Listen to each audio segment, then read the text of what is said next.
আমার বন্ধুরা পুতুল কিনেছে, আমাকেও কিনে দাও। ওই তো তোর কতগুলো পুতুল কেনা আছে। না, আমাকে নতুন পুতুল কিনে দিতে হবে।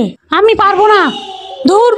আমি বাড়িতে থাকবো না, জিনিসপত্র গুছিয়ে নিয়ে চলে যাব, দেখি এই ব্যাগে টাকা আছে কিনা। তোর এখানেও তো টাকা নেই। আইডিয়া, আমি গিয়ে ভিক্ষে করে অনেক টাকা জমাবো, তারপরে নিজস্ব একটা ব্যবসা খুলবো। ম্যাডাম, দয়া করে এই কাগজটাতে একটা সিগনেচার করে দেবেন। ঠিক আছে, দাও। হ্যাঁ, মা কি করবে তাহলে? ভাই, তুমি আমার তামান্নাকে দেখেছো? না, দেখিনি। ধুর, এসব ভাবলে হবে না, দেখি ব্যাগটা নিয়ে বার হয়ে যায় তাড়াতাড়ি। এই তামান্না, ব্যাগটা নিয়ে তুই কোথায় যাচ্ছিস? শোন, আমি তোকে একটা কথা বলি। হ্যাঁ, আরে এদিকে আয়, তোকে কিছু টাকা দিয়ে যাচ্ছি, এই টাকা দিয়ে তুই কিছু খাবার কিনে খেয়ে নিবি। আমি একটু বাইরে যাচ্ছি, আমার একটু আসতে দেরি হবে। আরে বাহ, মা তো অনেকগুলো টাকা দিয়েছে, মার আসতে দেরি হবে, দেখি একটু পার্কের দিকে যাই। কি আনন্দ, কি মজা। আরে সন্ধ্যা হয়ে যাচ্ছে তো, বাড়ির দিকে যেতে হবে এবার, খুব খিদেও লেগেছে, টাকাগুলো তো সব খরচ করে ফেলেছি। হ্যাঁ, মা চলে আসেনি তো, আসলে তো আমাকে খুব বকবে। দেখি তামান্না কি করছে। হ্যাঁ, বেচারি তো ঘুমিয়ে পড়েছে, দেখি ওকে খাটে তুলে নিয়ে যাই।